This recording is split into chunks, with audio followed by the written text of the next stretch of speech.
thing billowing, bursting forth with the power of 10 billion butterfly sneezes. This is Wine, Money, and Song. And if you're interested in wine and you want to learn about the best values in wine, please subscribe. So this is part 3 of 2022 Bordeaux prices. The futures are out, and as I say, it's part 3, and we're going to do part 3 a little different than the first 2. I'm going to spend less time on going over all the wines, and there's 19 new wines that were released this week on the prices. I'm not going to go through each one, what I think about it. I'll just highlight a few of them, what I think you should look at, but we're going to have a final episode of this in a couple of weeks where I recommend what I think is the best value of these. And it has to do, the value is tied to pricing.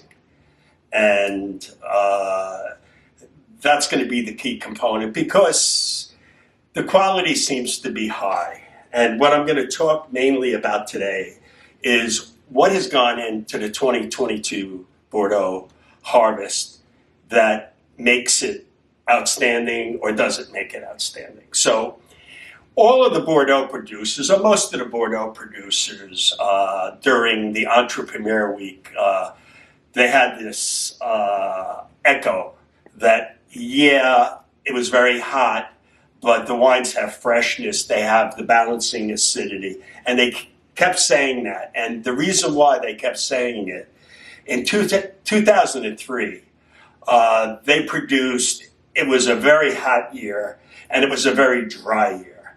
And when the wines came out, they were highly rated, the 2003s, and I never liked them.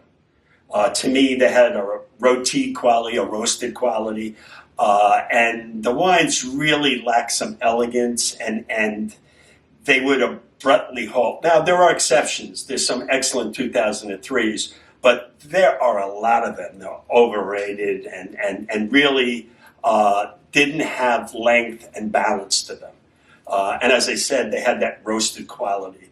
Now, they say, the producers are saying it's not the 2003. And I'm saying, well, the weather conditions were very close to the 2003. It was one of the driest years and one of the hottest years. So it was 2003, weather-wise. But the reason why they're not the 2003s, the 2022s, is because they handled the wines very differently than they handled the 2003s. Now, what are the characteristics and what are the methods that they used that were different than 2003? Now, 2003 is 19 years ago. And there have been quite a number of hot vintages in the last 19 years, and they're learning how to handle the heat and the stress, the water stress on the vines.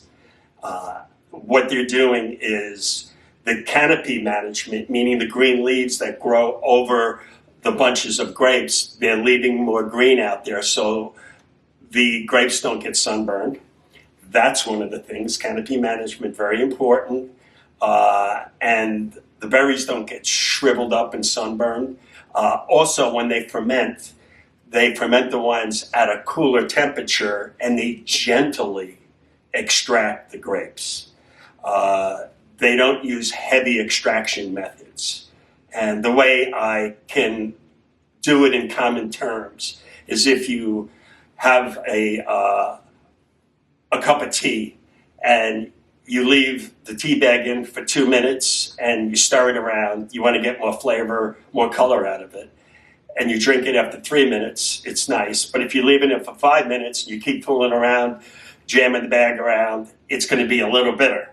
And they've learned from other vintages not to heavily extract. So, and they did less pump overs, meaning taking the wine and pumping the juice over the skins over and over. There was very few pump overs in 2022. And that allowed the smaller grapes from a hot vintage and a dry vintage, very small grapes, less water in the grapes, so smaller size, more skin to juice ratio in those wines. So they treated them much more gently. As I said, lower fermentation temperatures to keep the fruit, and less pump overs and softer extraction. And that is the big difference of 2022s over 2003s. All these last 19 years, they've learned how to handle the warmer vintages.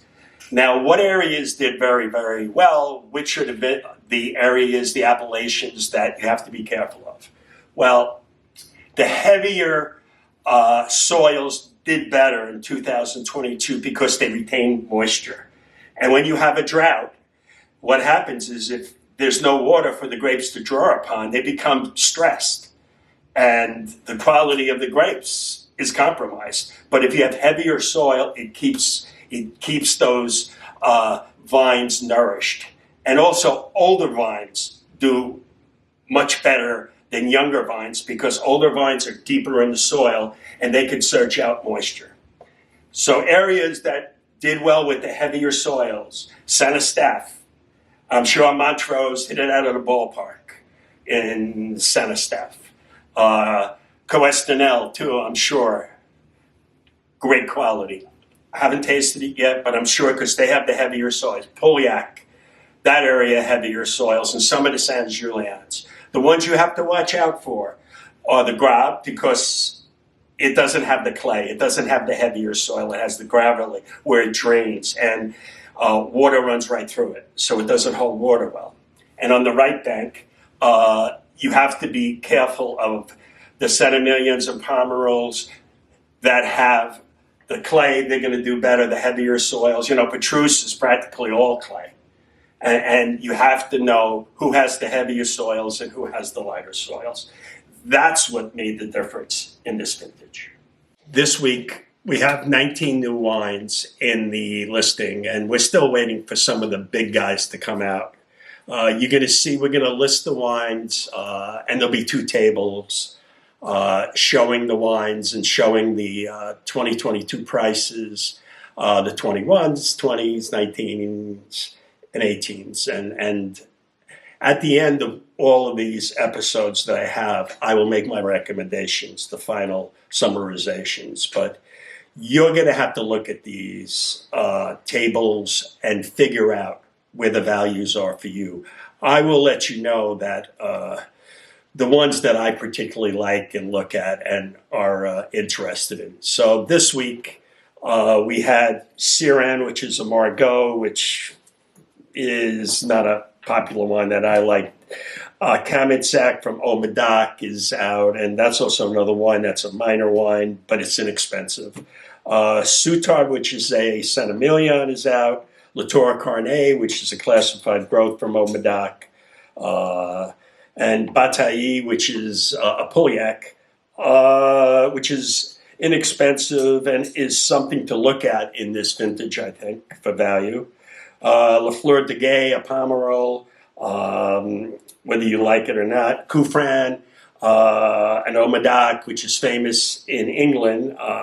It's an Omedac, and it's a really good value. A wine that I love, and I have bought many different vintages of, is Grand Puy Lacoste, which I think is one of the best values in Pauillac. And it's, I don't want to compare it to Lafite, but it's a poor man's first growth.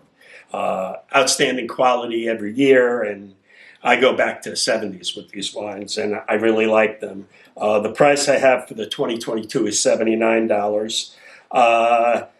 You can look at the other vintages that are available, and you make up your mind, but I'm sure the 2022 Grand Puy Lacoste is excellent.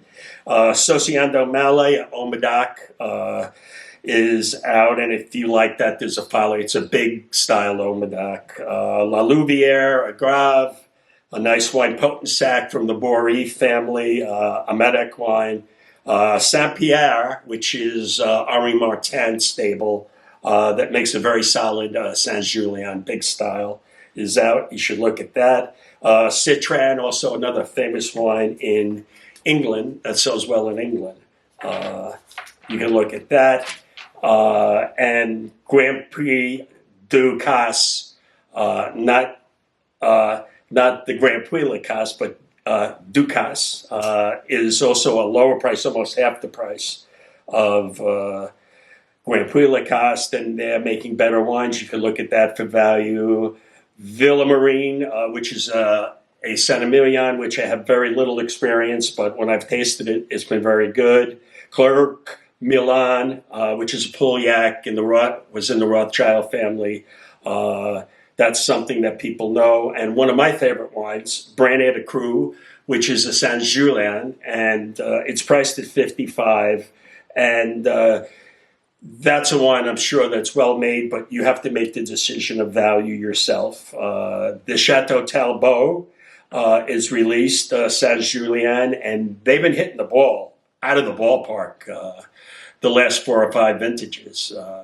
It's $70, the price I have on the 22, and that's something you should think about. The Carbonieux, which is a Red Grave, is $38. I enjoy the white Carbonieux, and it's priced similarly. Carbonieux Blanc is very, very good and very reasonably priced. And the last wine that came out was Domaine de l'Église, a Pomerol, and it's moderately priced. So what I have to say, we're in the midpoint right now of these prices coming out, and I'm not going to try these wines for a while. And as I said, I never liked drinking them out of the cask after 6 months. I always went, when I was in the business of importing the wines, I always went like almost a year out, and still, that's too early. I'm sure I'll taste these as soon as they're bottled. Union, the Grand Cru, will have a big tasting, and I'll go and I'll try all the wines then to make a final assessment. But understand about the wine writers. What the wine writers are going to come out with high ratings. And some of these wines are really going to be good. But wine writers like big, ripe styles. And to me, I got into Bordeaux because of the elegance of the wines. And I remember tasting the 2019s out of the bottle at the Union of Grand Cru. And an importer friend of mine came over and said to me, he imports wines in New England, also New York, and he worked with me 10 years in New York. And he says, these wines are so freaking ripe. He goes, all of them are ripe. They're so rich. What happened to the elegance? And I said, this is your grandfather's new Bordeaux.